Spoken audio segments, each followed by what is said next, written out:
O livro da revelação de Jesus.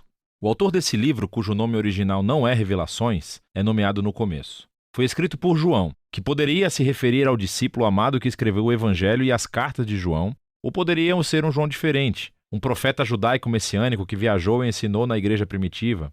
Seja qual for o João, ele deixa claro no parágrafo de abertura que tipo de livro ele escreveu. Ele chama isso de revelação, ou apocalipse. A palavra grega é apocalipsis, e se refere a um tipo de literatura muito conhecida dos leitores de João, proveniente de escrituras hebraicas e de outros textos judaicos populares. Apocalipse relata os sonhos e visões simbólicas de um profeta que revelam a perspectiva celestial de Deus sobre a história e os eventos atuais, de modo que o presente pudesse ser visto à luz do resultado final da história. E João diz que esse Apocalipse é uma profecia, o que significa que é uma palavra de Deus falada através de um profeta ao povo de Deus, geralmente para avisá-los ou confortá-los em tempos de crise. Ao chamar esse livro de profecia, João diz que é a tradição dos profetas bíblicos e leva sua mensagem ao clímax. E essa profecia apocalíptica foi enviada para pessoas reais que João conhecia. O livro começa e termina como uma carta circular que foi enviada para 7 igrejas na antiga província romana da Ásia. Agora, 7 é um número significativo para João. É um símbolo de plenitude baseado no ciclo de 7 dias sabáticos no Antigo Testamento. E João envolveu o número 7 em cada parte desse livro. Agora, com essa abertura, João nos deu uma orientação clara sobre como ele quer que entendamos esse livro. Apocalipses judaicos eram comunicados através de imagens e números simbólicos. Não é um código secreto que prevê o fim do mundo. Em vez disso, João usa constantemente esses símbolos que são extraídos do Antigo Testamento e espera que seus leitores saibam o que os símbolos significam ao procurar os textos que ele está aludindo. Além disso, o fato de ser uma carta significa que João está realmente abordando as situações dessas igrejas no primeiro século. E assim, embora esse livro tenha muito a dizer aos cristãos das gerações posteriores, o significado do livro deve primeiro ser ancorado no contexto histórico do tempo local e público de João, o que nos leva à primeira seção do livro, a mensagem de Jesus às 7 igrejas. João estava exilado na ilha de Patmos e ele teve uma visão do Jesus ressuscitado sendo exaltado como Rei do mundo. E ele estava em pé, entre 7 luzes acesas. E João disse que isso é um símbolo das 7 igrejas na Ásia Menor que foram adaptadas do livro do profeta Zacarias. E Jesus começa a abordar os problemas específicos que cada igreja enfrenta. Algumas estavam apáticas devido à riqueza e à afluência. Outras estavam se comprometendo. Seu povo ainda estava comendo refeições de rituais a outros deuses e dormindo em templos pagãos. Mas outros entre as igrejas permaneceram fiéis a Jesus e estavam sofrendo perseguição e até violência.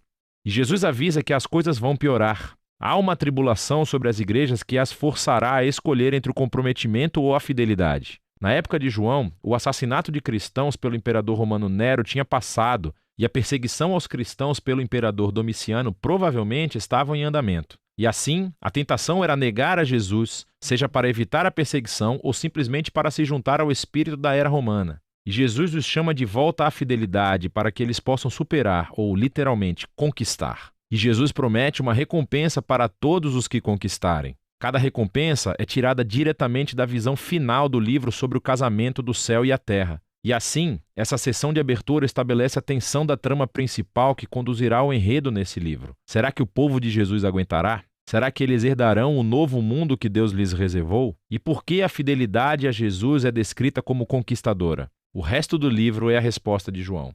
Depois disso, João tem uma visão da sala celestial do trono de Deus e a descreve com imagens tiradas de muitos profetas do Antigo Testamento. Deus possui criaturas e anciãos ao seu redor que representam toda a criação e as nações humanas. E eles estão dando honra e fidelidade ao único Criador verdadeiro de Deus, que é Santo, Santo, Santo. Na mão de Deus está um pergaminho fechado com 7 selos de cera. Simboliza a mensagem dos profetas do Antigo Testamento e o pergaminho selado das visões de Daniel. Estes são todos sobre como o reino de Deus existirá aqui na terra completamente como no céu. Mas acontece que ninguém é capaz de abrir o pergaminho, até que João ouve sobre alguém que pode. É o leão da tribo de Judá e da raiz de Davi. Ele pode abri-lo. Estas são descrições clássicas do Antigo Testamento do rei messiânico, que traria o reino de Deus através da conquista militar. Agora, isso é o que João ouve. Mas o que ele vê não é um rei leão agressivo, mas sim um cordeiro sacrificado e sangrento que está vivo, parado ali, pronto para abrir o pergaminho. Agora, esse símbolo de Jesus como cordeiro morto Isso é crucialmente importante para a compreensão do livro. João está dizendo que a promessa do Antigo Testamento do futuro reino vitorioso de Deus foi inaugurada através do Messias crucificado. Jesus venceu os seus inimigos, morrendo por eles, como o verdadeiro Cordeiro da Páscoa, para que pudessem se redimir. Por causa da ressurreição, a morte de Jesus na cruz não foi uma derrota, mas sim a sua entronização. Foi a maneira como ele conquistou o mal. E assim, essa visão conclui com o Cordeiro ao lado do que está sentado no trono. E juntos eles são adorados como o único e verdadeiro Criador e Redentor. E o Cordeiro morto começa a abrir o pergaminho. É um símbolo da sua autoridade divina para guiar a história até a sua conclusão. O que nos leva à próxima seção do livro. Os 3 ciclos dos 7. 7 selos, 7 trombetas e 7 taças. E cada ciclo relata o reino e a justiça de Deus vindo aqui na terra como no céu.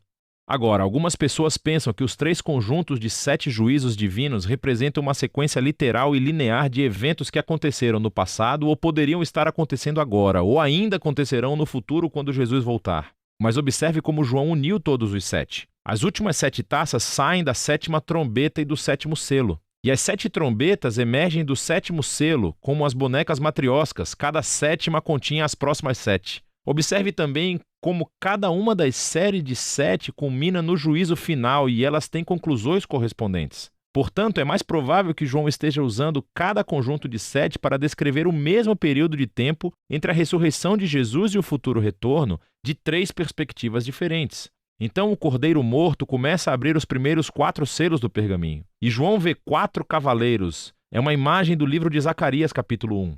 E eles simbolizam os tempos de guerra, conquista, fome e morte. Em outras palavras, um dia tragicamente normal na história humana. Então, o 5º selo descreve os mártires cristãos assassinados diante do trono celestial de Deus, e o grito de seu sangue inocente sobe diante de Deus como fumaça do altar do incenso. E eles são instruídos a descansar, porque mais cristãos ainda estão para morrer. Não nos disseram o porquê, mas nos dizem que não durará para sempre. O 6º selo é a resposta final de Deus ao seu grito. Ele traz o grande dia do Senhor, que foi descrito em Isaías e em Joel. E as pessoas da terra gritam: quem é capaz de suportar? Então, de repente, João faz um intervalo para responder essa pergunta. João vê um anjo com um anel de sinete vindo para tocar uma marca de proteção nos servos de Deus que estão suportando toda essa dificuldade. E ele ouve o número daqueles que são selados, 144.000. É um censo militar como o do livro de Números, capítulo 1. Existem 12.000 de cada uma das 12 tribos de Israel. Agora, preste atenção. O número desse exército é o que João ouviu, assim como ele ouviu sobre o leão conquistador de Judá. Mas em ambos os casos, o que ele viu então foi o surpreendente cumprimento daquelas imagens militares em Jesus, o Cordeiro morto. Então, quando ele vê esse exército messiânico do reino de Deus, é composto de pessoas de todas as nações, cumprindo a antiga promessa de Deus a Abraão. É esse exército multiétnico do Cordeiro que pode estar diante de Deus, porque eles foram redimidos pelo sangue do Cordeiro. E agora eles são chamados para conquistar, não matando seus inimigos, mas sim sofrendo e testemunhando como o Cordeiro. Depois disso, o 7º e último selo é quebrado. Mas antes que o pergaminho seja aberto, as 7 trombetas de advertência emergem e o fogo é tirado do altar do incenso. Simboliza o grito dos mártires e é lançado na terra, trazendo o dia do Senhor à sua conclusão. Agora, com as 7 trombetas, João recua e reconta a história novamente, dessa vez com imagens da história do Êxodo. Assim, as primeiras 5 explosões de trombeta repetem a praga enviada ao Egito.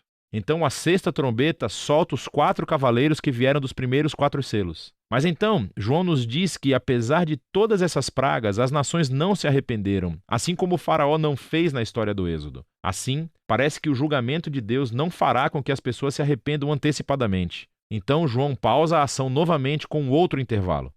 Um anjo traz o pergaminho não selado, que foi aberto pelo Cordeiro. E assim como Ezequiel, João é instruído a comer o pergaminho e depois proclamar a sua mensagem às nações. Finalmente, o pergaminho do Cordeiro está aberto e agora vamos descobrir como o reino de Deus virá aqui na terra. O conteúdo do pergaminho é escrito em 2 visões simbólicas. Primeiro, João vê o templo de Deus e os mártires junto ao altar, e é instruído a medir e separá-los. É uma imagem da proteção tirada de Zacarias, capítulo 2. Mas então, as cortes externas da cidade são excluídas e são pisoteadas pelas nações. Agora, alguns pensam que isso se refere literalmente a uma destruição de Jerusalém, que aconteceu no passado ou que acontecerá no futuro.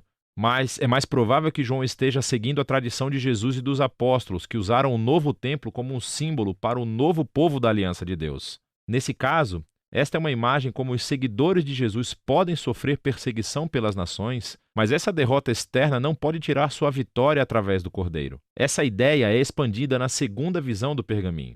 Deus nomeia 2 testemunhas como representantes proféticos para as nações. Mais uma vez, algumas pessoas pensam que isso se refere literalmente a 2 profetas que aparecerão um dia no futuro, mas João os chama de castiçais, que é um de seus símbolos claros para as igrejas. Portanto, essa visão é mais provável sob o papel profético dos seguidores de Jesus que devem assumir o manto de Moisés e Elias e chamar nações e governantes idólatras para retornarem ao único e verdadeiro Deus. Mas de repente uma fera horrível aparece. Lembre-se de Daniel capítulo 7. E a fera conquista as testemunhas e as mata. Mas então, Deus as traz de volta à vida e vindica as testemunhas diante de seus perseguidores. E o resultado final é que muitos entre as nações finalmente se arrependem e dão glória ao Deus Criador no dia do Senhor. Agora, pare. Pense nas histórias até agora. As advertências de Deus através dos selos e através das trombetas não geraram arrependimento entre as nações, assim como as pragas do Êxodo apenas endureceram o coração do faraó.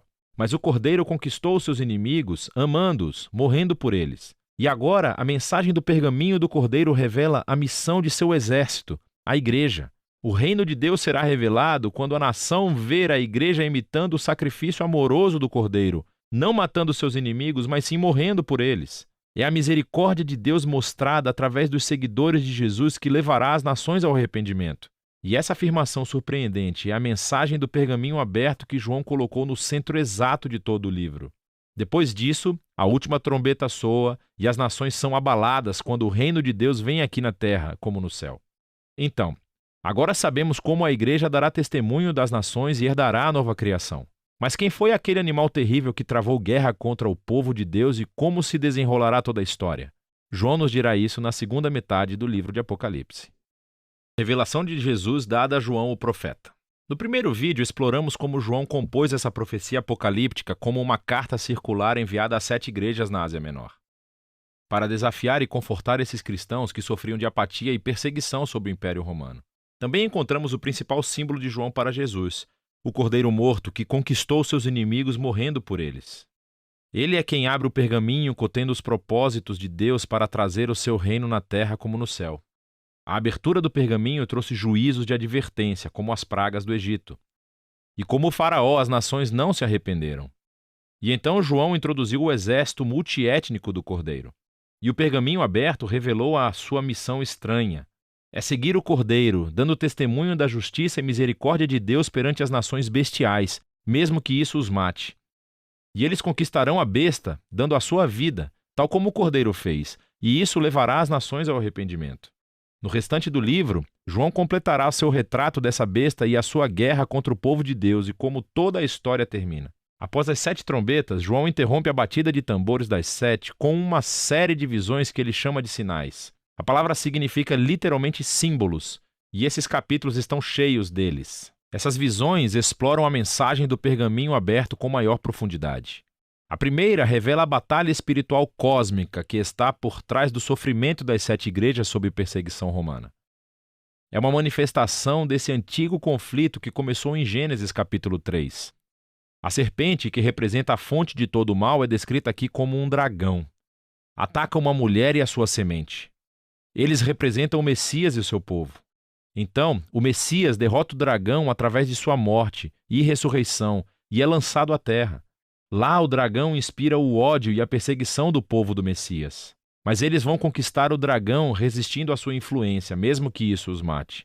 João está tentando mostrar às igrejas que nem Roma, nem nenhuma outra nação ou humano é o verdadeiro inimigo. Há poderes espirituais obscuros em ação, e os seguidores de Jesus anunciarão a vitória de Jesus permanecendo fiéis e amando seus inimigos como o Cordeiro morto. A próxima visão de João reconta a história do mesmo conflito, mas dessa vez no simbolismo terreno das visões animais de Daniel.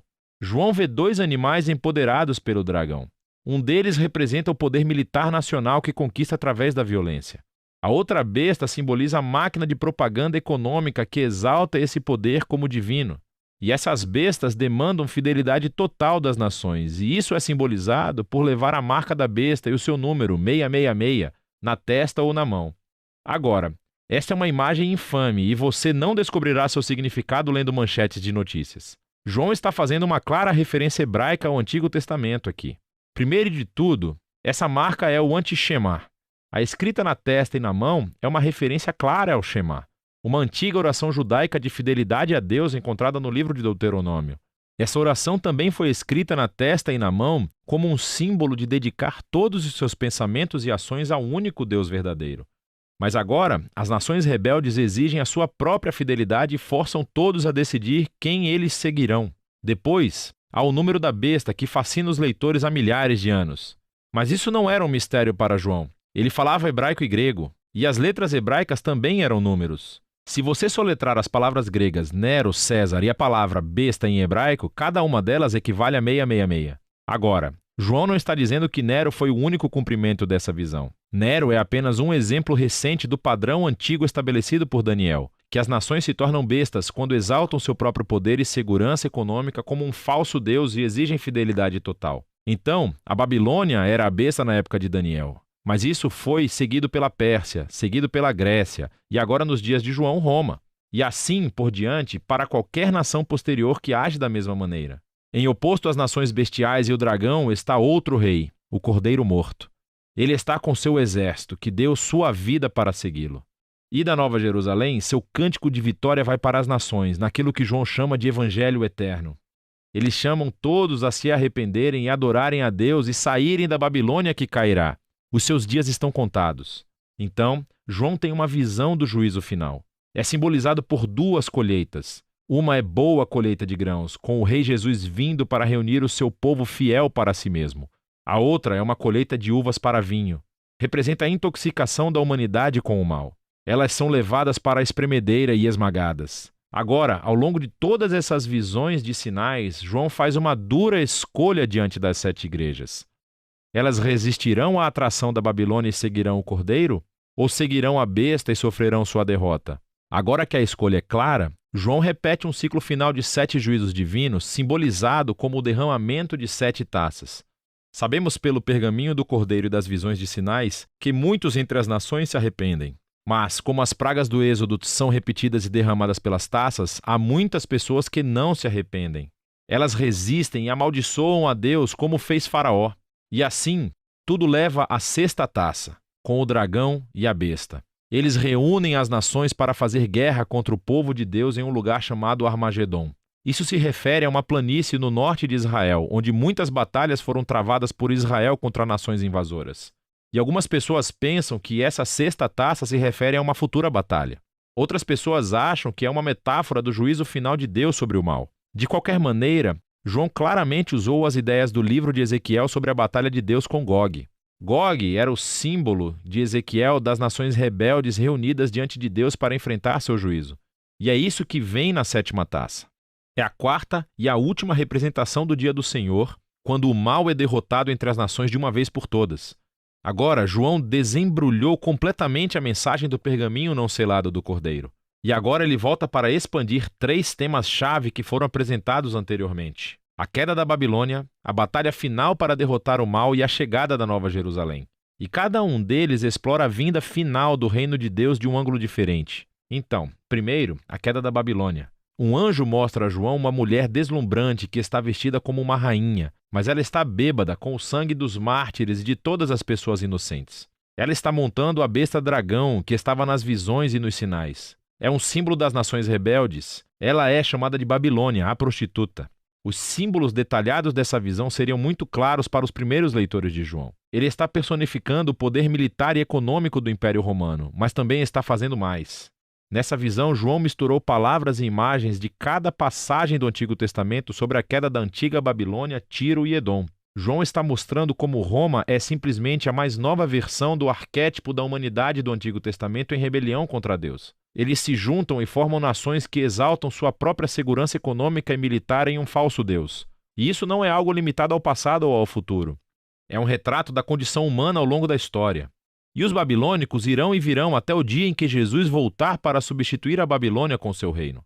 Mas como virá o reino de Jesus? Até esse ponto, o dia do Senhor foi descrito como um dia de fogo, ou terremoto, ou colheita, e agora é descrito como uma batalha final, e essa história é contada 2 vezes. Isso resulta na vindicação dos mártires. Agora, João nos leva de volta à sexta taça, onde as nações se reuniram para se opor a Deus e de repente Jesus aparece. Ele é o grande herói. Ele é a palavra de Deus cavalgando em um cavalo branco e está pronto para conquistar o mal do mundo. Mas preste atenção, ele está coberto de sangue antes mesmo da batalha começar. E isso é porque é o sangue dele. E a sua única arma é a espada da sua boca. É uma imagem adaptada de Isaías. João está nos dizendo que o Armagedon não será um banho de sangue. Pelo contrário, o mesmo Jesus que derramou seu próprio sangue por seus inimigos, agora vem proclamando a justiça. Ele responsabilizará aqueles que se recusarem a se arrepender das maneiras como participam da ruína do mundo bom de Deus. E o fogo infernal destrutivo que eles desencadearam no mundo de Deus se torna justamente seu próprio destino designado por Deus. Depois disso, João vê uma visão dos seguidores de Jesus que foram assassinados pela Babilônia. E eles são trazidos de volta à vida e reinarão com o Messias por 1000 anos.